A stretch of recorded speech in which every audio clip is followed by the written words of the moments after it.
फिल्मी किस्से बाय राकेश में आपका स्वागत है। 18 अप्रैल एक्ट्रेस पूनम ढिल्लों का जन्मदिन होता है। आज के एपिसोड में पूनम ढिल्लों के बारे में कुछ खास बातें आपके साथ शेयर करेंगे। एपिसोड में दी जा रही जानकारी विकिपीडिया, IMDb और पूनम ढिल्लों की पुरानी इंटरव्यूज से ली गई है। 18 अप्रैल 1962 कानपुर उत्तर प्रदेश में पूनम ढिल्लों का जन्म हुआ। पिता अमरीक सिंह इंडियन एयरफोर्स में एरोनॉटिकल इंजीनियर थे। मां गुरचरण कौर स्कूल प्रिंसिपल थीं। कार्मेल कॉन्वेंट स्कूल चंडीगढ़ से पूनम की पढ़ाई हुई। पूनम जी ने बताया था कि हमें फैशन शो देखने का बहुत शौक था। तब ऐसे इवेंट्स चंडीगढ़ में नहीं होते थे। मेरी सहेली ने एक बार कहा कि तुम फैशन शो में पार्टिसिपेट कर लो, इस तरह हमें फैशन शो देखने का मौका मिल सकता है। पूनम ने फॉर्म भर दिया। पेरेंट्स को इस बारे में कुछ नहीं बताया था। पूनम को इनविटेशन आ गया फैशन शो में हिस्सा लेने का। ईव्स वीकली मैगजीन का मिस यंग इंडिया कॉन्टेस्ट था। फैशन शो दिल्ली में था। पूनम के नाना नानी वहां रहते थे। पूनम छुट्टियों में उनके पास गई हुई थी। पूनम ने उस शो में हिस्सा लिया और कॉन्टेस्ट जीत गईं। अब वो डर गईं कि घर वालों को पता चल जाएगा, इसलिए उसी रात अपनी फैमिली को बता दिया कि मैं इस तरह कॉन्टेस्ट में हिस्सा लेने गई थी और जीत भी गई हूँ। पूनम ढिल्लों स्पोर्ट्स पर्सन थीं। बास्केटबॉल, एथलेटिक्स, स्विमिंग, जिम्नास्टिक्स इन सब में पार्टिसिपेट करती रहती थीं। ब्यूटी पेजेंट में पहली बार पार्टिसिपेट किया था और जीत भी गई थीं। अब पूनम ढिल्लों को कुछ फिल्मों में काम करने का ऑफर मिलने लगा, पर पूनम फिल्मों में काम नहीं करना चाहती थीं। पूनम की मां इस बात के सख्त खिलाफ थीं। पूनम ने चंडीगढ़ में ही अपनी पढ़ाई जारी रखी। यश चोपड़ा ने ईव्स वीकली के कवर पर पूनम ढिल्लों की तस्वीर देखी। उन्होंने पता किया और एक कॉमन फ्रेंड की मदद से पूनम को फिल्म में साइन करने के लिए पहुंच गए। तब यश चोपड़ा त्रिशूल बना रहे थे। यश जी ने पूनम और उनके पेरेंट्स को इस बात के लिए राजी कर लिया कि पूनम फिल्म में काम करे। उन्होंने कहा, मेरी फिल्म की शूटिंग दिल्ली में ही होगी, बम्बई नहीं जाना पड़ेगा। यहीं कुछ दिनों में पूनम का काम पूरा हो जाएगा। पूनम की छुट्टियों में यश जी ने पूनम से त्रिशूल में काम करवा लिया। पूनम ने बताया था कि मैंने खुद काम करने से पहले 2-3 फिल्में ही देखी थी, इसलिए मैं फिल्मों के बारे में ज्यादा नहीं जानती थी। मेरा पहला शॉट ही अमित जी के साथ था। बबली?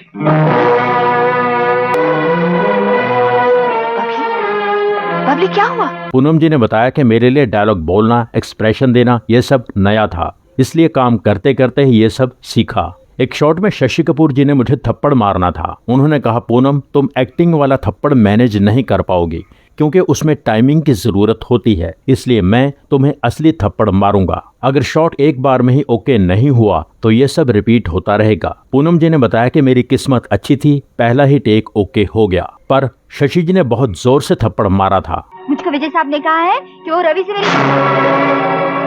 त्रिशूल कितनी कामयाब हुई आप सब जानते हैं। इस फिल्म में काम करने से पूनम भी सबकी नजरों में आ गईं। पूनम गाने में डांस मूवमेंट्स करते समय बहुत अनकंफर्टेबल थीं। सचिन ने उनकी बहुत मदद की। उन दोनों पर फिल्माया गाना बहुत हिट हुआ।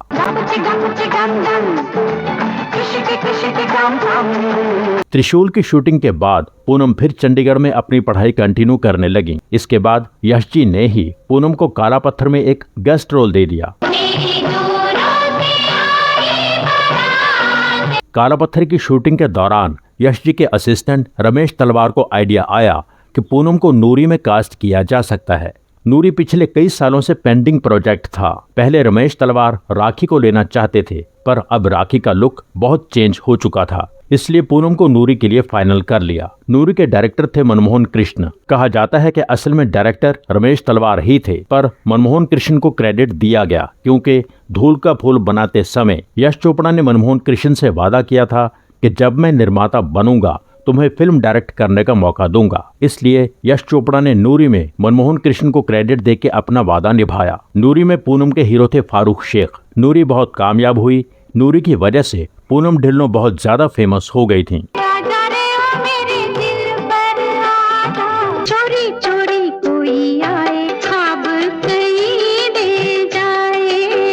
पूनम जी ने बताया था कि नूरी की रिलीज से पहले ही मुझे कुछ और फिल्में ऑफर हो गई थीं। नूरी का ट्रायल कई लोगों ने देखा था। कुछ ने यश चोपड़ा से कहा था कि हम पूनम को अपनी फिल्म के लिए साइन करना चाहते हैं। फिल्में थीं R.K. बैनर की बीवी ओ बीवी, राजेश खन्ना के साथ रेड रोज और जितेंद्र के साथ निशाना। यश जी और उनकी पत्नी पामेला चोपड़ा ने पूनम से कहा कि तुम्हें इन फिल्मों में काम करना चाहिए। यश जी और पामेला जी के कहने पर पूनम ने यह फिल्में साइन कर ली थी।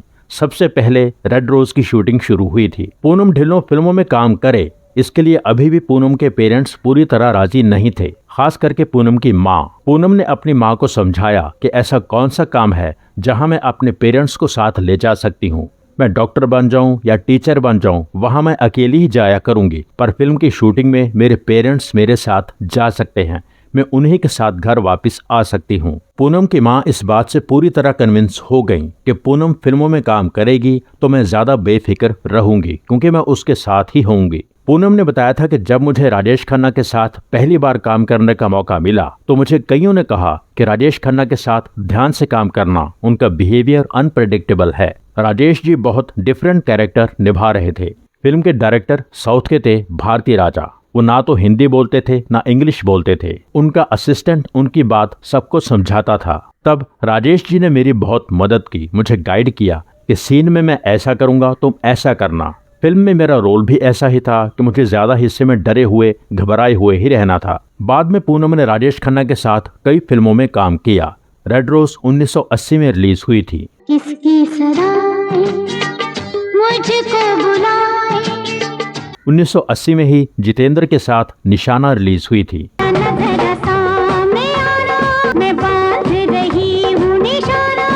1981 में पूनम 6 फिल्मों में नजर आईं। बसेरा, मैं और मेरा हाथी, आपस की बात, पूनम, बीवी ओ बीवी, दर्द। प्यार का दर्द है मीठा मीठा प्यारा प्यारा। 1982 में पूनम ढिल्लों 4 फिल्मों में नजर आईं। सवाल, ये तो कमाल हो गया, ये वादा रहा, तेरी कसम। पूनम जी ने बताया था कि मेरे समय के यंग हीरोज की बात करें तो लड़कियों में मैंने सबसे ज्यादा क्रेज कुमार गौरव का देखा था। मैं उनके साथ फिल्म कर रही थी तेरी कसम। उनकी लव स्टोरी बहुत बड़ी हिट हो चुकी थी। तेरी कसम की शूटिंग पर बहुत लड़कियां कुमार गौरव को देखने आती थीं। हम जिस रास्ते पे चले उस रास्ते पे तेरी प्रीत खड़ी। 1982 में आई फिल्म ये वादा रहा पूनम की सबसे पसंदीदा फिल्मों में शामिल है। यह फिल्म नहीं चली, इस बात का पूनम को काफी दुख हुआ। पूनम ढिल्लों ने ही एक बुक द प्रॉमिस पढ़ के ये आइडिया यश चोपड़ा को सुनाया था, पर यश चोपड़ा ने कहा था कि इस तरह का सब्जेक्ट इंडिया में नहीं चलेगा। बाद में रमेश बहल ने इसी कहानी पर फिल्म बनाई थी। ये सारी बातें डिटेल में आप इस एपिसोड में देख सकते हैं। ये वादा रहा के गाने आज भी फेमस हैं। फिल्म का टाइटल सॉन्ग पूनम के सबसे पसंदीदा गानों में शामिल है। उन्होंने बताया था कि आज भी मैं कहीं जाती हूँ तो यही गाना बजाया जाता है।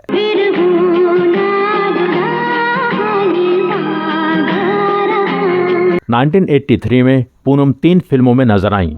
निशान, रोमांस, कयामत।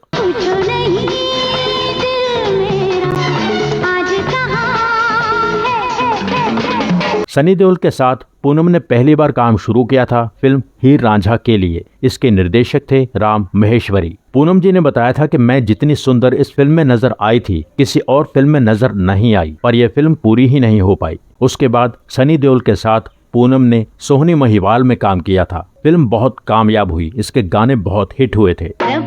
मुझे माफ करे, मेरा इंसाफ करे। सोहनी महिवाल 1984 में आई थी। इसी साल पूनम जॉन जानी जनार्दन, यादगार, लैला में नजर आईं। असल में यह अनिल कपूर की पहली फिल्म होनी थी एज सोलो हीरो, पर वो 7 दिन पहले रिलीज कर दी गई थी। पूनम सुनील दत्त को बहुत पसंद करती थीं। पूनम जी ने दत्त साहब से कहा कि अगर आप यंग होते या मैं थोड़ी और बड़ी होती तो आपसे शादी कर लेती। 1985 में पूनम 9 फिल्मों में नजर आईं। जमाना, कभी अजनबी थे, तवायफ, सितमगर, बादल, बेपनाह, गिरफ्तार, शिवा का इंसाफ, तेरी मेहरबानियां। तेरी मेहरबानियां बहुत कामयाब हुई।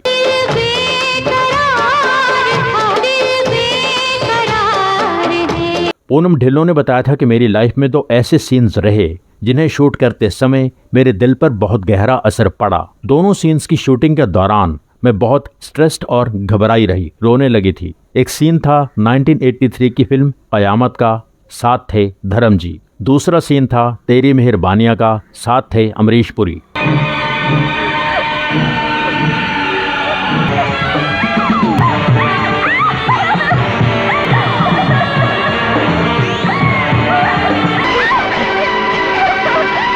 अब तुम्हें हमारी बात माननी ही पड़ेगी।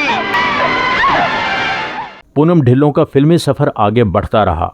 वो एक्शन फिल्मों का दौर था। उस दौर में हीरो डोमिनेटेड फिल्में ज्यादा बनती थीं। पूनम ढिल्लों को कोई भी ऐसा रोल, ऐसा किरदार निभाने का मौका नहीं मिला जो हमेशा याद रह जाए। उनकी याद आते ही सबको सबसे पहले नूरी ही याद आती है। खैर 1988 में पूनम ढिल्लों स्टारर एक फिल्म आई कसम। इसके हीरो थे अनिल कपूर। इसके निर्माता थे अशोक ठाकेरिया, निर्देशक उमेश मेहरा। इस फिल्म की शूटिंग के दौरान ही पूनम ढिल्लों और अशोक ठाकेरिया की अच्छी जान पहचान हो गई, दोस्ती हो गई और दोस्ती शादी तक पहुंच गई। 9 साल तक ये शादी चली, फिर दोनों अलग हो गए। इस दौरान 2 बच्चों ने जन्म लिया। दोनों की कस्टडी पूनम ढिल्लों ने हासिल कर ली थी। 1991 तक पूनम ढिल्लों लगातार किसी न किसी फिल्म में नजर आती रहीं। फिर एक लंबा गैप आया, पर इस गैप से पहले पूनम ने हिंदी फिल्म इंडस्ट्री में एक बहुत बड़ा बदलाव किया। पूनम जी ने बताया था कि उन दोनों कलाकारों के लिए, खास करके फीमेल आर्टिस्ट्स के लिए बहुत मुश्किल होता था आउटडोर शूटिंग में कपड़े चेंज करना, मेकअप करना, टॉयलेट के लिए जाना। अक्सर शूटिंग के पास ही किसी होटल में ये सब करना पड़ता था। लोकेशन से होटल दूर हो तो टाइम बहुत खराब होता था।